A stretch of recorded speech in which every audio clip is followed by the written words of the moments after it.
Olha, essa frase aqui com certeza soa familiar, né? É um slogan clássico, daqueles que grudam na cabeça da gente e cumprem o papel deles com perfeição. Mas o que será que faz ela ser tão eficaz? Pois é. O que será que faz certas palavras convencerem a gente a comprar, a acreditar em algo, a sentir alguma coisa? Como é que a linguagem que a gente usa todo santo dia consegue mexer com as nossas decisões, muitas vezes sem a gente nem perceber? Então, é exatamente isso que a gente vai explorar aqui. Vamos dar uma olhada nessas estruturas meio invisíveis da comunicação, tentar entender como a linguagem vai construindo o nosso mundo, desde os anúncios que a gente vê até as notícias que a gente lê e as histórias que contamos uns para os outros. O nosso caminho vai ser esse, olha só. Primeiro, a gente começa pelo mais óbvio, a publicidade. Depois, vamos investigar umas técnicas mais sutis, lá no jornalismo. Daí, a gente mergulha de cabeça no poder das histórias. E para fechar, montamos um kit de ferramentas para ficar mais esperto com as mensagens que recebemos. Bora começar então pelo campo mais na cara da persuasão. A publicidade, né? Ela é feita com um objetivo muito claro: influenciar nosso comportamento. Mas como é que ela consegue isso? Pode ter certeza que na publicidade nada é por acaso. É tudo pensado, sabe? As ferramentas são escolhidas a dedo, a linguagem é simples para a mensagem chegar voando, o humor serve para a gente baixar a guarda, o visual prende a nossa atenção e, o ponto crucial aqui, os comandos diretos dizem exatamente o que a gente tem que fazer. E aí, a gente chega num ponto-chave, o tal do modo imperativo. Não é uma sugestão, sabe? É um comando. Compre, beba, veja. A publicidade usa a própria gramática para criar aquela sensação de é agora ou nunca e empurrar a gente para a ação. É a forma de persuasão mais direta que existe.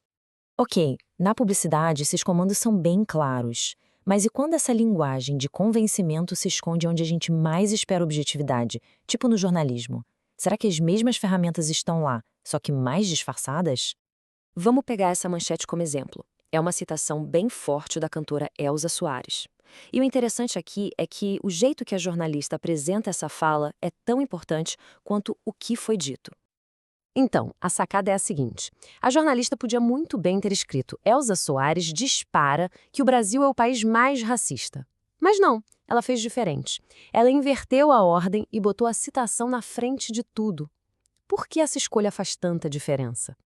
É que, ao colocar a voz da Elsa primeiro, a própria estrutura da frase dá muito mais força, mais urgência para a mensagem dela. A escolha da jornalista não foi à toa, não foi neutra. Ela amplificou o impacto da denúncia. Isso mostra perfeitamente que o como algo é dito define o que está sendo dito.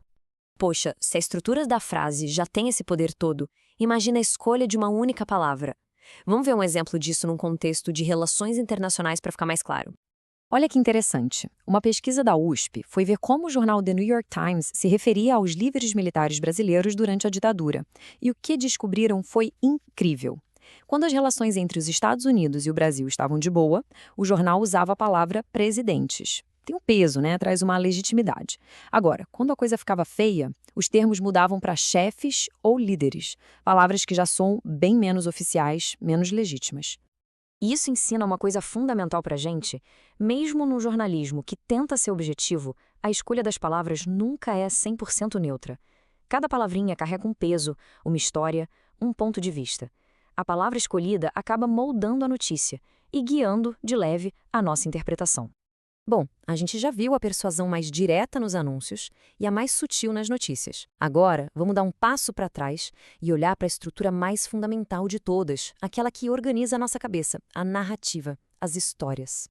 A escritora Ursula K. Le Guin teve uma ideia que muda tudo. Ela questionou aquela história que a gente sempre ouve, de que a primeira tecnologia humana foi uma arma, tipo a lança, uma história de herói, de conflito, de domínio. E se, na verdade, a primeira tecnologia foi uma sacola de coleta, um recipiente, uma ferramenta para juntar, para carregar, para conectar as coisas. É uma história completamente diferente, né? Para Le Guin, uma história é exatamente como essa sacola. Não é sobre um herói com uma lança, mas sobre um recipiente que guarda experiências, ideias, pessoas e conecta tudo isso de um jeito que faz sentido. Um romance, segundo ela, é tipo um recipiente que carrega um mundo ali dentro.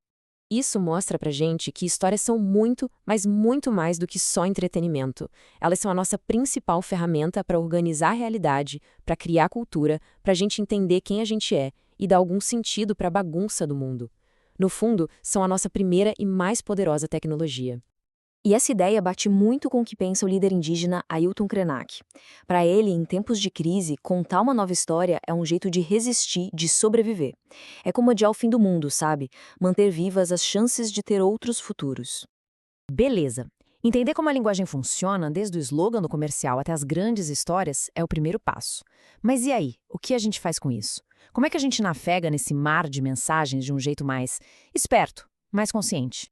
A resposta, talvez, seja transformar o nosso consumo, que geralmente é passivo, em algo ativo. Em vez de só engolir as mensagens, a gente pode começar a questioná-las. O Instituto Acatu, por exemplo, dá um guia bem prático. Antes de consumir qualquer coisa, a gente pode se fazer estas 6 perguntinhas. Elas obrigam a gente a dar uma pausa e pensar. Eu preciso mesmo disso? De onde vem? Qual o impacto das minhas escolhas? E olha que legal, isso fecha o nosso papo perfeitamente. A gente começou com o compre já, uma ordem direta, e agora a gente termina com por que comprar? Uma pergunta que devolve poder para a gente. A gente deixa de ser só um alvo da persuasão e passa a ser alguém consciente, que pode tomar as próprias decisões. Para fechar, vamos voltar para o Ailton Krenak e uma metáfora incrível dele.